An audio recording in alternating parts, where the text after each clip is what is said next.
کچھ عرصہ قبل یہ جملہ آپ نے سنا ہوگا اور آج کل بھی سنتے ہوں گے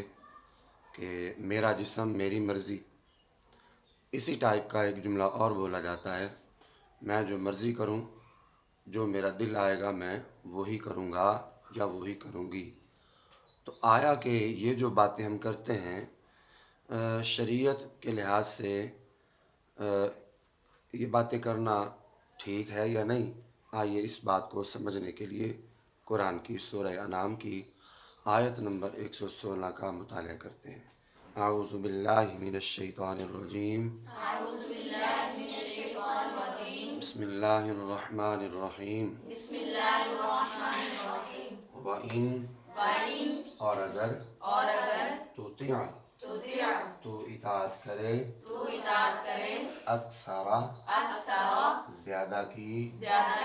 اور اگر تم زیادہ لوگوں کی اطاعت کرے من فی الارض جو زمین میں ہیں، اگر تم زمین پر زیادہ لوگوں کی اطاعت کرے یضلوکا تجھے گمراہ کریں گے عن سبیل اللہ اللہ کی راہ سے۔ اگر تو زمین کے زیادہ لوگوں کی اطاعت کرے تو وہ تجھے اللہ کی راہ سے گمراہ کر دیں گے۔ ان یتبعون وہ پیروی نہیں کرتے الا الظن مگر صرف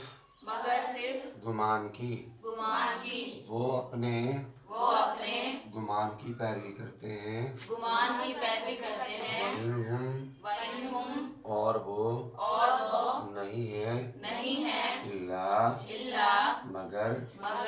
یخرصون اندازہ لگاتے،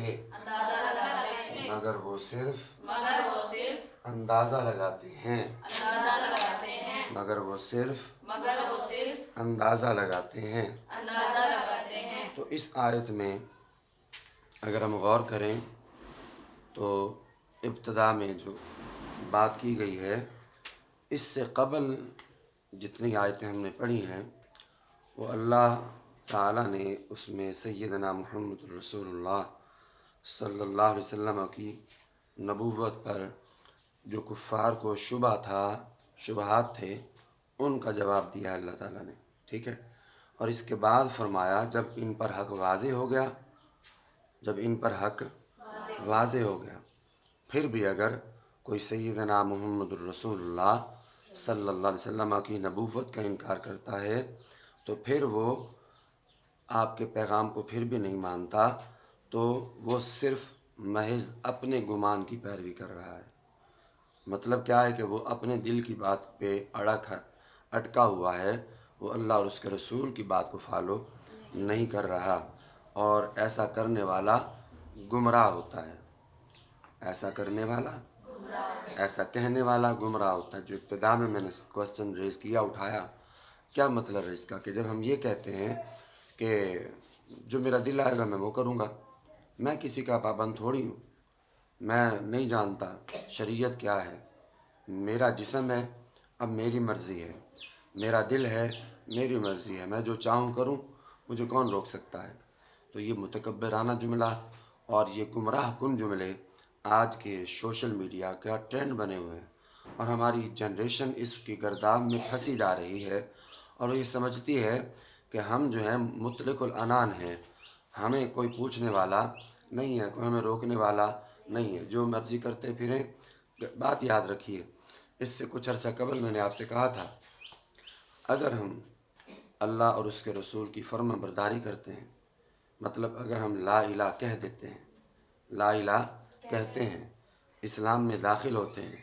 تو گویا یوں سمجھ لیجئے کہ ہم دائرہ اسلام میں آ گئے، اسلام کا پٹا ہم نے گلے میں ڈال لیا ہے۔ اب جب انسان اسلام قبول کر لیتا ہے، دائرہ اسلام میں آ جاتا ہے، جب دائرہ اسلام میں انٹر ہو گیا، اب اس کی ذاتی کوئی بھی مرضی نہیں چلے گی، شریعت کے احکام، اسلام کی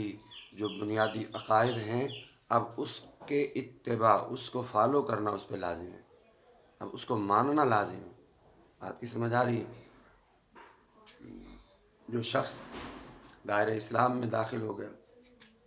اور پھر بھی وہ اپنی مرضی کرتا ہے، اللہ اور اس کے رسول کی بات کو فالو نہیں کرتا، بس گمان کے پیچھے ہی لگا رہتا ہے، تو وہ شریعت کے مطابق نہیں ہے، بلکہ وہ گمراہ ہے اور وہ غلط راستے کا انتخاب کر بیٹھا ہے۔ تو یاد رکھیے گا، جب انسان گمراہ ہوتا ہے تو اب یہ یہاں پہ ایسا نہیں ہے کہ ہم سمجھتے ہیں کہ جہاں زیادہ لوگ ہوں گے تو وہ گمراہ نہیں ہوں گے، ٹھیک ہے۔ فرمایا اس آیت میں اللہ تعالیٰ نے اسی بات کی طرف رہنمائی فرمائی ہے کہ زمین کے اکثر لوگ تمہیں گمراہ کر دیں گے، زمین کے اکثر لوگ تمہیں گمراہ کر دیں گے، اور یہ گمراہی جو ہے وہ 3 چیزوں میں متصور ہو سکتی ہے، 3 راستوں سے بندہ گمراہ ہو سکتا ہے۔ جاگ رہے ہو؟ کتنے راستوں سے؟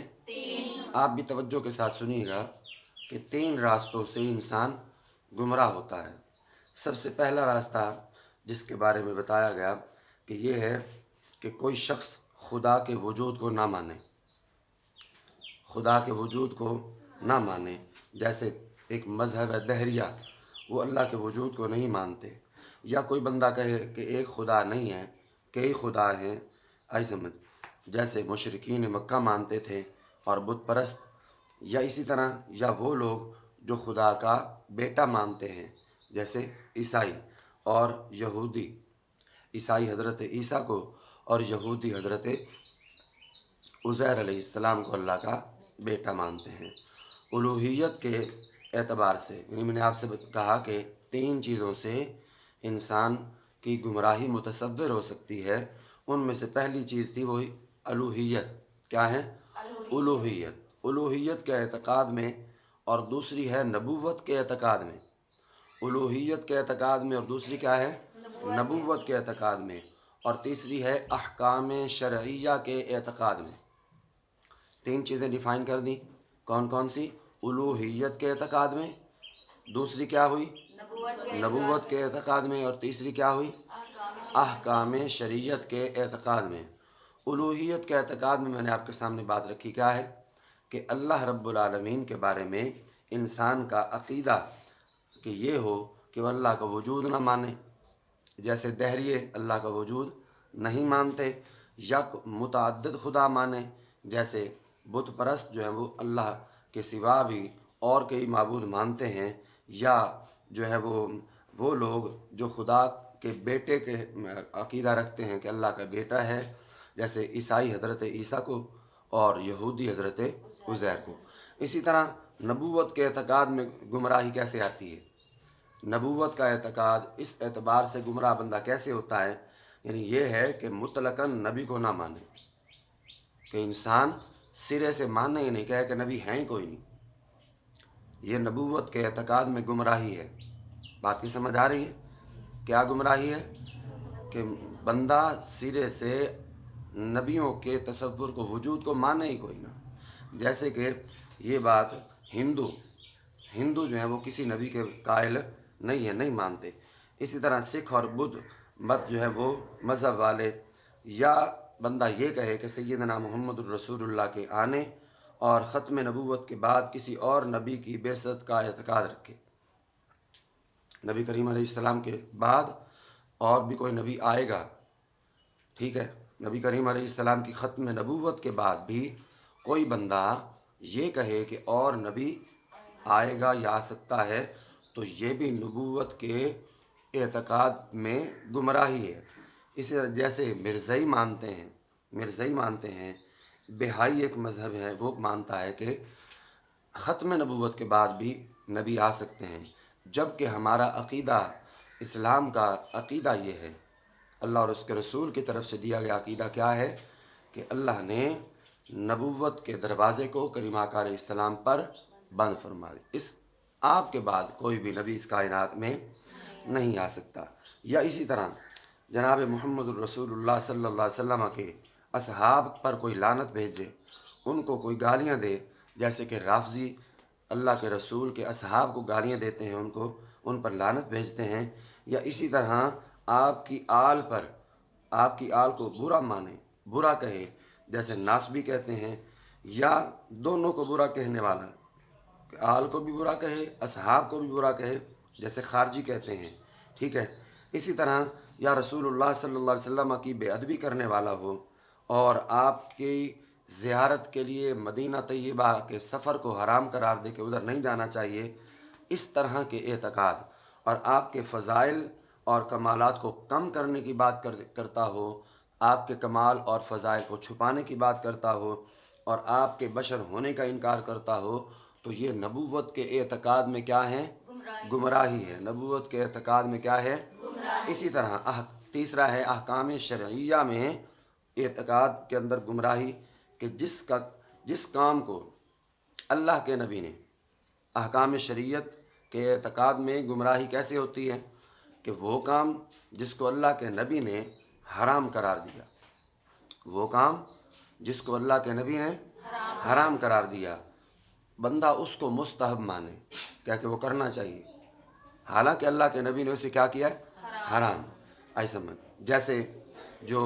اہل تشیع ہیں وہ ماتم کرنے کو مستحب کہتے ہیں، ٹھیک ہے، حالانکہ اللہ کے نبی نے اسے حرام قرار دیا ہے، ٹھیک ہے۔ یا جس کام کو نبی کریم علیہ السلام نے حرام نہ کیا ہو، اللہ کے نبی نے تو اسے حرام نہیں کہا، خود سے بندہ اس کو حرام قرار دے، ٹھیک ہے، تو اس طرح کرنا، جس کام کو اللہ کے نبی نے حرام قرار نہیں دیا بندہ اس کو حرام قرار دے، جیسے کوئی شخص جو ہے وہ ایصال ثواب کرتا ہے، سوئم یعنی تیجا جیسے کلخانی کرتا ہے،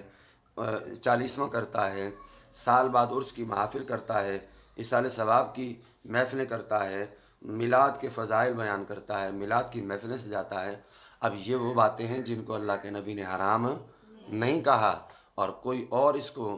دنیا میں کوئی اور بندہ کھڑا ہو اور وہ ان باتوں کو حرام قرار دے جن کو اللہ کے نبی نے حرام نہیں کہا۔ ہاں، اب دوسری سائڈ پہ اگر کوئی بندہ کلخانی کو، 40ویں کو، عرس کو، میلاد کی محفلیں کو، ان سب کو فرض قرار دیتا ہے، واجب قرار دیتا ہے کہ نہیں یہ ضروری ہیں، یہ کرنی چاہیے، تو وہ بندہ بھی احکام شرعیہ کے اعتقاد میں گمراہی پر ہے۔ بات کی سمجھ آ رہی ہے؟ دونوں سائڈوں پہ بات سمجھائی گئی ہے کہ یہ کام اللہ کے نبی نے حرام نہیں قرار دیے، مستحب ہے، کر لیں گے، شرعی حدود کے اندر رہ کے کر لیں گے تو ثواب ہے، اور اگر نہیں کریں گے تو اللہ کی طرف سے کوئی سختی، کوئی پکڑ، کوئی گرفت نہیں ہوگی۔